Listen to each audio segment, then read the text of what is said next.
Hello guys, welcome back to the channel. नोंथांमोनखौ गोदान मोनसे video बयखौबो बरायबाय तो नोंथांमोना जानो हागौ दा बर्तमान माने बेसान्दै माने नोंथांमोना पेहेलगामनिनो माने जितु जाथायनि सायाव भिडिअ नुगासिनो ससियेल मिडियायाव मानो होनब्ला पेहेलगामनि जितु जाथाय जानानै थांबाय तो बे जाथाय जाखांनायनि उनावनो सानैसो थानानै बि-बयस बिथाङा माने पेहेलगामाव भिजिट खालामहैदोंमोन तो पेहेलगामाव थांनानै बिथाङा जेब्लानोखि फार्स्ट भिडिअ हगारो तो बै फार्स्ट भिडिअ हगारनायाव मोनसे क्लिप मोनसे होदोंमोन बिथाङा जे सासे अट' ड्राइभारा भिडिअ खालामनायखौ बुंदोंमोन बेयाव जेनेबा बियो सोंदोंमोन जे भिडिअ खालामनाङा नामा मानो नाङा नामा होननानै तो बेयाव सोंदोंमोन बिखौ जे काश्मीर इन्डियानि पार्ट नङा नामा बायदिसिना कुइसन सोंनायाव बियो अट' ड्राइभारा फिननाय होदोंमोन नोंथांमोना बयबो मिथिनो हागौ जे काश्मीरा माने इन्डियानि नङा होननानै बिथाङा रोखायै बुंदों थारमाने तो बे मोनसे भिडिअ क्लिपा बहुत भाइरेल जादों फेसबुक इन्स्टाग्राम लोगोसे टुइटार इउट्यूब ओमफ्राय बिनि बादैबो खोब माने गोग्गाथाव बाथ्राया जाहैबाय नेशनेल मिडियानि जितु टाइम्स नाउ चेनेल बे नेशनेल मिडियायावबो बे क्लिपखौ माने कभार खालामनाय जादों एबा फोसावनाय जादों तो बहुत माने मा होनगोन बेखौ गोग्गाथाव बाथ्रा होनना बुंनांगोन जोंनि थाखाय मानो होनबा रावबो भिडिअ क्रिएटर जा लोगोसे नेशनेल मिडियानि रिपर्टारफोराबो बेबायदि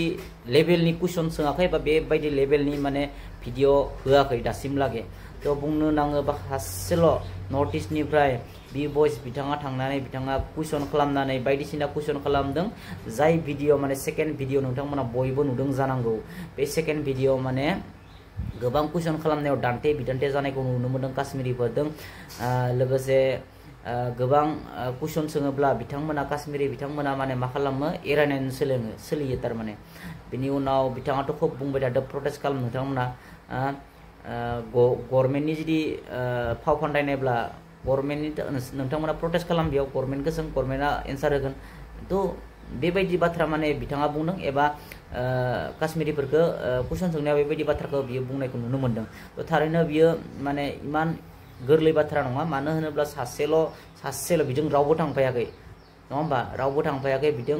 हारसिंनो थांनानै बेबायदि कुइसन खालामनाया एसे माने मा होनगोन गिनो गोनां बुंनो नांगोन मानो होनबा बिसोरखौ फोथायनो हाया जोङो मा समाव मा खालामो नङा होमबा तो बहुत गिनो गोनां खामानि बियो जोंफोरबायदियाथ' हानाय नङा एकदमबारे दिलफोरा कमजोर जोंनिया तो बि-बयसखौ मिथिखायो नोंथांमोना बि-बयसआ माने बिनि कन्टेन्टफोराथ' बिराद गिलु बालु टाइपनि तो बेखायनो माने इयो मा खालामदों सिरियास मुडआव बे भिडिअखौ बनायदों इमानबो फाग्ला जिग्ला माने भिडिअ बनायाखै बिनि भिडिअफोरा प्राय माने मा जायो एसे फाग्ला जिग्ला टाइपनि माने केमेराफोरखौ ओरै खालामलायबाय थारमाने तो बिथाङा खोब सिरियास मुडआव माने बे भिडिअखौ बनायदों तो सेल्युट होनांगोन बि-बयस फंबायखौ मानो होनब्ला बहुत गोदोर खामानि मावदों बियो लोगोसे आसामनि माने फेमास इउटिउबार बिथां डिम्पु बरुवाबो माने मा होनदों बेखौ साबायखर माने सेल्युट होदों मानो होनबा सानना नाय आसुरि जाथावना खामानि नङा होमबा बियो आसुरि जाथावना भिडिअ जाय भिडिअफोराव नोंथांमोना दान्थे बिदान्थे जानायखौ नुनो मोन्दों आरो आङो टाइम्स नावआव होनाय जितु नेशनेल मिडियानि टाइम्स नाव चेनेल बेयाव जितु फोसावजानाय बे क्लिपखौ आङो माने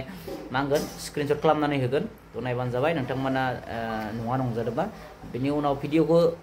थांना नायथां जाय बिथांमोना बि-बयसनि भिडिअखौ नायाखै सापर्ट खालाम बिथांखौ